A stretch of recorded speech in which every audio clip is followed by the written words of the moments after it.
What is going on, everyone? This is Markstrom here, and today I'll be relaunching an old series that I used to do called Question Mark. Recently, I had you all post questions down below in the comment section about Escape from Tarkov or just about myself in general. I did my best to pick the best ones to answer, so let's jump into it. First question today comes from Kyle Hogg, and they ask, why do you use the Epsilon and not the Gamma? Well, in the last few consecutive wipes, I've been using a standard account exclusively to play the game. And ultimately, this is because I find it more fun and more rewarding.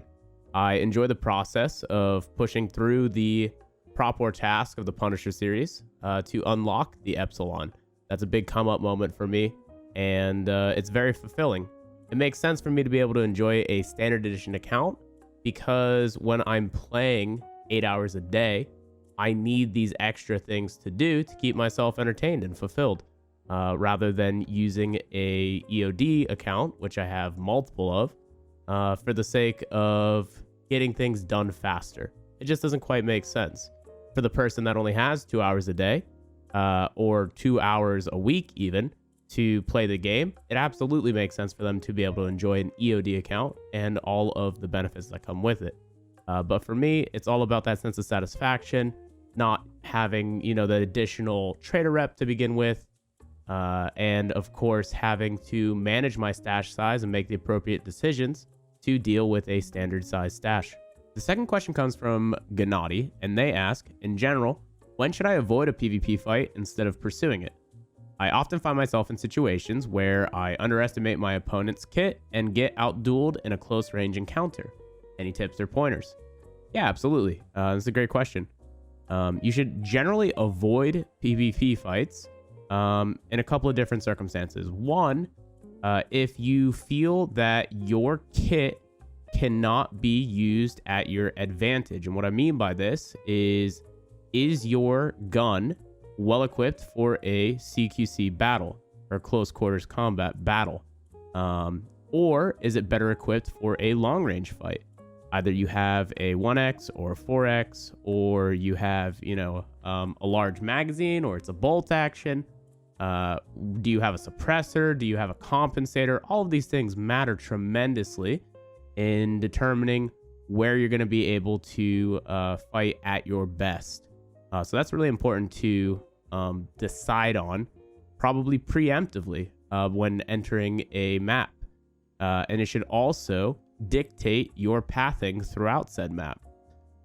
If you have a kit that is better at long range and you're on shoreline map, maybe you avoid going to the resort area, or vice versa. If you have a CQC kit, maybe you avoid the big open fields. Those guys are the kind of things that are really important to think about. Additionally, you need to think about the status of your armor, the status of your health. As they get continually diminished, obviously your odds of coming out on top of a firefight go down. Gennady also mentions that they find themselves outdueled in close range encounters. I would say that close range encounters can be very iffy. And what I mean by that is they are extremely dependent on server conditions and whether or not you even find yourself hitting that first shot. You may or may not find yourself rewarded by the game in coming out on top of the firefight. The more firefights that you can find yourself in where you are not taking incoming fire are the ones that you are going to win. And I know that sounds obvious and silly, but it's very, very true.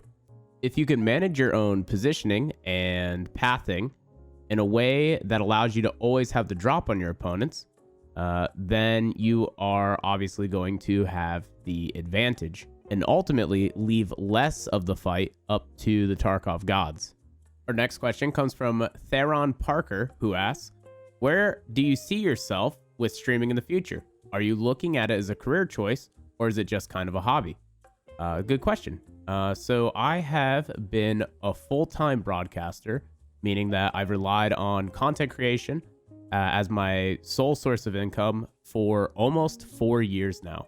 And I've been incredibly lucky to be able to say that. I have an incredibly supportive community who allows me to do what I love every single day when I wake up, and for that, I am eternally thankful. As far as the future is concerned, I see people of all ages and walks of life having very fruitful streaming careers. I think that broadcasting in general provides a very unique platform of entertainment with split-second interaction between the streamer and the viewer. And I think we've really just seen the beginning of things.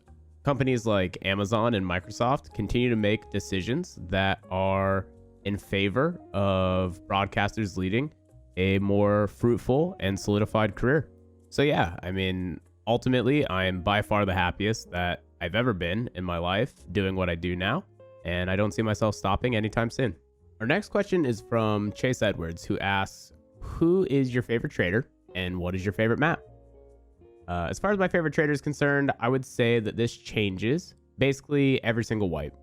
Every single cycle, we have a new meta for which ammunition type is the strongest, and this typically dictates who my favorite trader is as a result. Who sells this ammo type? Who has guns available that shoot this ammo type?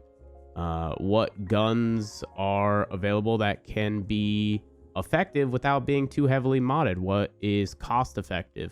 All these things change every single wipe cycle. And so I would definitely say that it switches up. Right now, I would say for 11.7, I would have to go with Prop War. I'm really, really enjoying the AK platform right now. And BS ammo is incredibly attainable, and the PSO scope is tried and true. So that would be my favorite trader currently. Maybe late game that changes, especially once I get my hands on some of the new guns that have been added, but we will see. As far as my favorite map, I would say that this has been the same since the very beginning of me playing Escape from Tarkov, and that is Woods. And the reason that it is Woods is probably a lot to do with the fact that I built my streaming career playing a game called DayZ Standalone, and Woods is a direct reflection of a lot of the map of Chernarus, which is the map for DayZ. And ultimately, I enjoy more long-range gunplay. I enjoy, dueling it out and figuring out who's the most accurate, who is able to better flank, counterflank, work defilades, and have really good movement. And the Woods map is just built for that kind of movement. And this is the kind of thing that allows me to be able to wipe 5-man squads. And that is ultimately what I enjoy doing most in the game. I mean, that's the dream. That's the daily goal, is see if we can get a nice squad wipe. And Woods just seems to be the map where I'm most effective. And that has to do a lot with my playstyle and my skill base from other games. Our last question today comes from Endless Knight 24, who asks, while playing Tarkov in a 1v3 situation, how do you determine whether you push or hold back and wait on them? So that's determined by a few things. Ultimately, it is much more difficult to win a 1v3 in close quarters than it is to win a 1v3 when you have range between both parties. And the reason is because in CQC, they are able to trade you out, meaning that one person is able to shoot at you, and even if they die, a second person should be able to peek you from another angle, and the amount of time that's going to take you to relocate your crosshairs to the second player should have already been able to kill you by then. Nonetheless, if it's a 1v3 situation, then they should absolutely have you dead to rights. Now, in a long-range 1v3, that typically means that I am looking to engage, especially if I have a 4x optic and they have not recognized that I'm there. Now, the fact that I'm getting the drop on them is obviously key, and this comes down to map knowledge and proper pathing, etc., to set this up the right way. I will not take the shot on a 3-man squad until I know that I can kill one of them with a single bullet guaranteed. I have to hit that first headshot, and knowing myself, I definitely brought in armor penetrative rounds ready to get that so-called one click.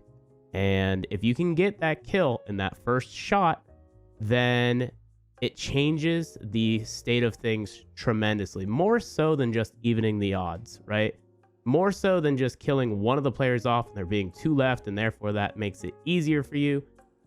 The other 2 players start to kind of lose their minds. They start running around like chickens with their heads cut off because they have a dead teammate. That teammate is probably yelling at them. They're trying to figure out where the shot came from. If you have a suppressor, it's obviously even more advantageous if you can keep your location hidden. Also, be sure not to be using tracers if you're going to try to engage a squad like this. Super important to keep your location hidden as much as possible. From then on, I instantly make sure that I relocate. Regardless, I want to be able to move myself in a position that doesn't make sense for the original shot to have come from. If that makes sense. Say they are on one side of a building and I'm on a hill that can see that side of the building. I will take that first shot. I will immediately relocate to the other side of the building where I could not have landed the original shot. It just doesn't make sense for me to be on that side. If I can try to do that while keeping eyes on the group, that is the objective, hands down, every single time. Then I go for the second kill and the third. And I'm happy to move into close quarters situation when it is the final person of the squad. That is my general step-by-step play-by-play for engaging in a 1v3. And hopefully that helps. And hopefully you guys enjoyed this episode of Question Mark. If you guys have any questions, feel free to ask them down below in the comments section.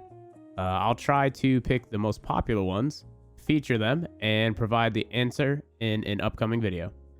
Don't forget, I'll also be doing my best to roll out a new video every day, so be sure to subscribe for more content. If you guys want to be notified when the videos go live, click the bell next to the subscription button and join the notification squad. Also, be sure to tune in to the live stream every day of the week starting at 7 a.m. Eastern at twitch.tv/Markstrom. Thanks for watching, guys.